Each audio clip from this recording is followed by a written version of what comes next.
Good morning, everyone. I'm Megyn Kelly. It's Thursday, October 16th, 2025, and this is your AM update. We haven't really even gotten going yet. Trump administration officials highlighting the widespread success of a summer FBI operation geared toward cracking down on violent crime, while Mexican cartels target law enforcement in Chicago with bounties. That is not what the Voting Rights Act was intended to do, to help one political party or not.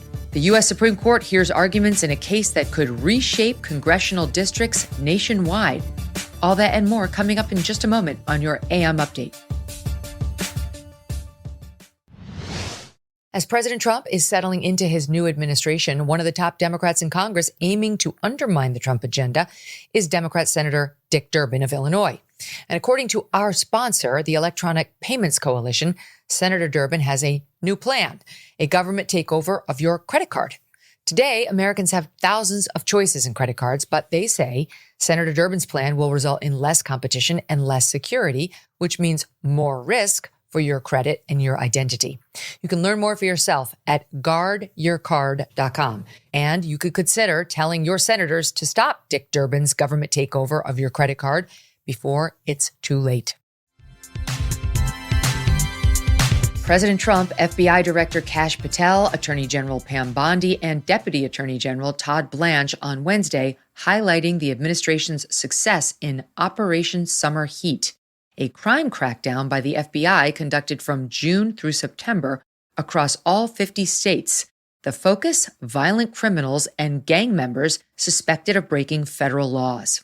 In the 3-month span, Director Patel reporting 8,700 arrests of violent criminals, 2,200 illegal firearms seized, 421 kilograms of fentanyl taken off the streets, 5,400 children located, and 4 of the FBI's top 10 most wanted fugitives arrested. President Trump announcing a nearly 20% decline in crime nationwide compared to the same period last year. Director Patel comparing the FBI's arrest rate under the Trump administration to that during the Biden years. When you look at the year, for the entire 7-month period that we're talking about here, if you look at the past 4 years of the Biden administration, 16,000, 17,000, 15,000, 15,000. That's the number of arrests year over year of violent felons in this country for the Biden administration. Mr. President, in 7 months, you have 28,600 arrests of violent felons in just 7 months alone. Over the last several months, President Trump publicly battling with state and local leaders over law enforcement efforts in Chicago, once again calling out Illinois Governor J.B. Pritzker for refusing to request federal assistance. We haven't really even gotten going yet. If we didn't have to fight all of these radical left governors, we could have had Chicago taken care of, as an example. They had, in a short period of time, 4,000 murders in Chicago, and we have to listen to this man stand up and say that we're bad people.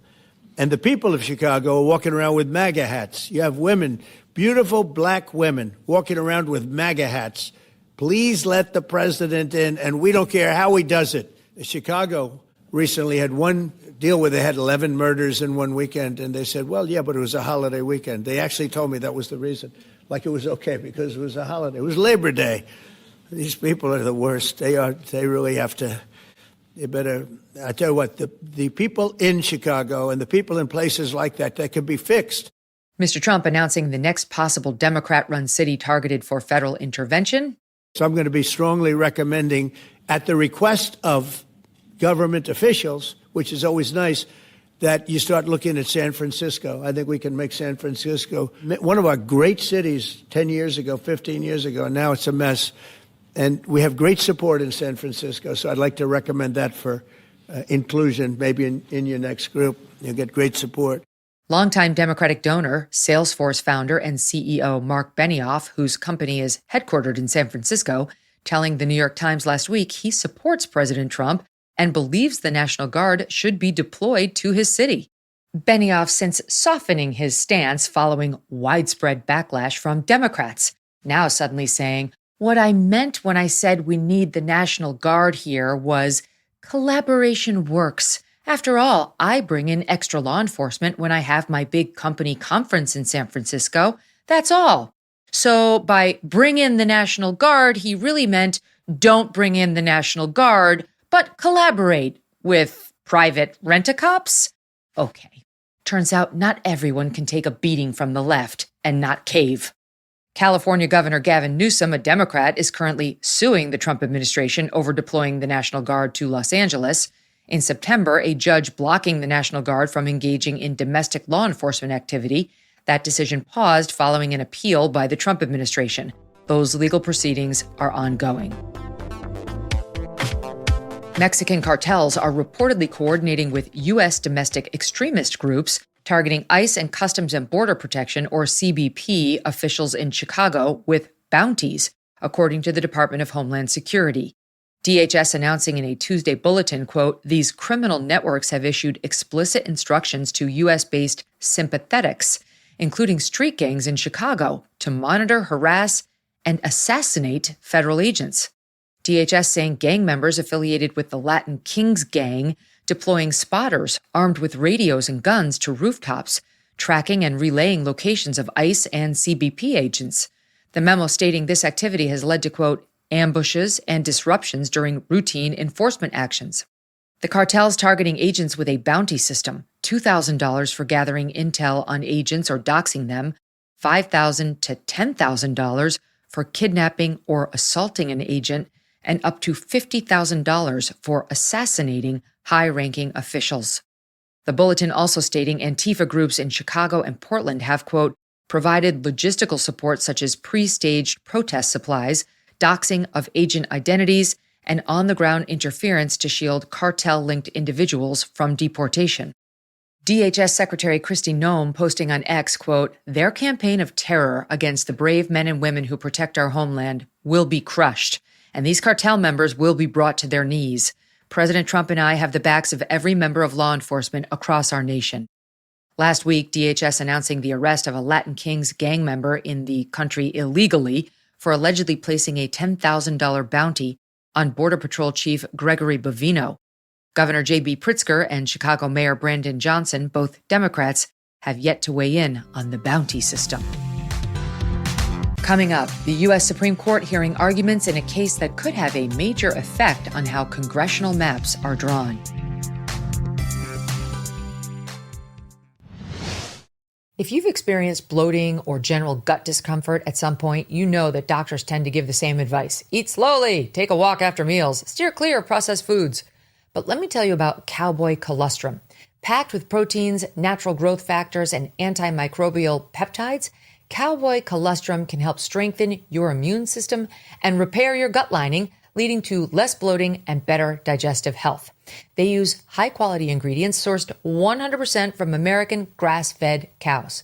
Just add a 3-gram scoop of their chocolate, vanilla, or strawberry flavor to your coffee or smoothie, and you're good to go. No artificial flavors, just naturally delicious ingredients. For a limited time, get up to 25% off their entire order. Just head to cowboycolostrum.com/MK and use code MK at checkout. That's 25% off when you use the code MK at cowboycolostrum.com/MK. After you purchase, you can tell them our show sent you. The Supreme Court on Wednesday hearing arguments in a case that could have major ramifications for congressional maps nationwide and potentially reshape the Voting Rights Act. The case, Louisiana v. Callais, centering on a redrawn district in Louisiana and a clash between competing court rulings over race-based boundaries. In 2022, Louisiana adopting a congressional map with one majority black district. Louisiana's population is about 1/3 black, and the state has 6 total seats. A group of black voters suing in federal court, arguing the map violated Section 2 of the Voting Rights Act, which bars election rules or maps that, quote, result in a denial or abridgment of the right of any citizen of the U.S. to vote on account of race or color. A federal district court agreed the map likely violated the Voting Rights Act, directing the state to create a new map, including a second majority black district, which it did. In 2024, that new map facing a legal challenge from a group of non-black voters who argued the map with 2 majority black districts was an unconstitutional racial gerrymander. A different U.S. district court agreed, ruling that the new map violated the 14th Amendment's Equal Protection Clause. The case was appealed up to the U.S. Supreme Court, which heard argument on that case in March, but which then, in June, in a rare move, asked the parties to re-argue the case and to focus on a larger constitutional issue. That led to Wednesday's argument. Louisiana initially defended its new map, but has since switched sides, joining the non-black voters who say the new map is unconstitutional. The Trump administration also backs the non-black voters. The state describing itself as, in quote, an endless game of ping pong, emphasizing to the court that this redistricting saga must end. The black voters agreeing with that latter point, but arguing the non-black voters cannot meet the high bar of proving the new map is unconstitutional. We spoke with senior legal fellow at the Heritage Foundation, Hans von Spakovsky, who says the Voting Rights Act has been misinterpreted and misapplied by federal courts. The Voting Rights Act was passed in 1965. It was intended to stop the kind of outright discrimination that was going on throughout the South at that time. That kind of discrimination has almost completely disappeared. So what it's been now being used for, and has for the last 2 decades, is the NAACP and others come in making not a claim that their voters have been denied the ability to vote, but their vote has been diluted. And as the Deputy Solicitor General for the U.S. Department of Justice argued before the Supreme Court, he said, look, the problem is the judges haven't been actually figuring out whether there's an unfair effect based on race. They've been figuring out whether there's an unfair effect based on party. And that is not what the Voting Rights Act was intended to do, to help one political party or not. It was supposed to stop outright racial discrimination in the voting context. Spakovsky says the group arguing for the creation of a second black majority district does not have the law on their side.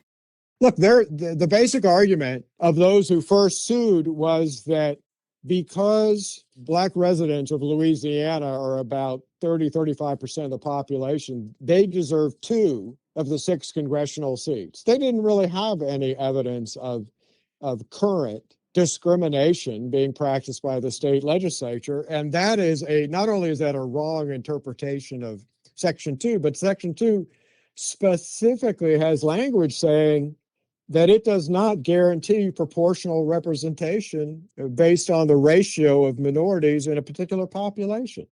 In a particularly striking moment during yesterday's arguments, Justice Ketanji Brown Jackson drawing a comparison between black voters and disabled Americans. And my kind of paradigmatic example of this is something like the ADA. Congress passed the Americans with Disabilities Act against the backdrop of a world that was generally not accessible to people with disabilities. And so it was discriminatory in effect. Congress said the facilities have to be made equally open to people with disabilities if readily possible. I guess I don't understand why that's not what's happening here. The idea in Section 2 is that we are responding to current day manifestations of past and present decisions that disadvantage minorities and make it so that they don't have equal access to the voting system, right? They're disabled. In fact, we use the word disable in Milligan. We say that's a way in which you see that these processes are not equally open. Spakovsky's reaction here. That is an absurd claim that does not match reality. All you have to do is look at the number of black elected officials throughout the country, and particularly in the South, the former Confederacy. There are black elected officials there at the state, local, and federal level. That claim is a patronizingly racist attitude towards black voters and black elected officials.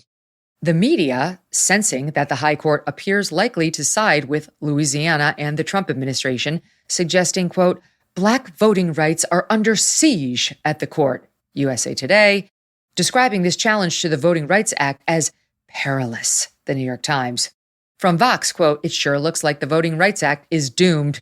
The New York Times reporting that the court could, quote, gut the remaining pillar of the act. These predictions are overblown, says Spakovsky.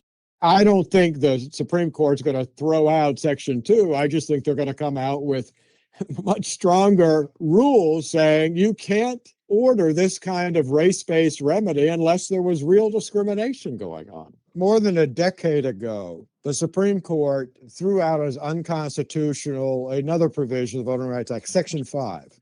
That was a provision that required a small handful of states, mostly those in the Old South, to get pre-approval of any changes in their voting rights laws. The same people who are claiming that the sky is going to fall in this case, were apoplectic when that happened and claimed that all kinds of terrible racial discrimination would be reinstituted. That did not happen. And I predict exactly the same effect with the current case. Spakovsky getting to the heart of the media's outcry if the court rules as he predicts it will. It will stop what has been happening in many federal courts where federal judges have misapplied the Voting Rights Act to not stop racial discrimination, but to stop election losses by the Democratic Party because they confuse politics with race. It's unclear when the justices will release their decision, but Louisiana Secretary of State Nancy Landry urging the High Court to rule quickly. The state's primary is set for April 18th. And that'll do it for your AM update. I'm Megyn Kelly. Join me back here for the Megyn Kelly Show live on SiriusXM Triumph Channel 111 at noon East, on youtube.com/Megyn Kelly, and on all podcast platforms.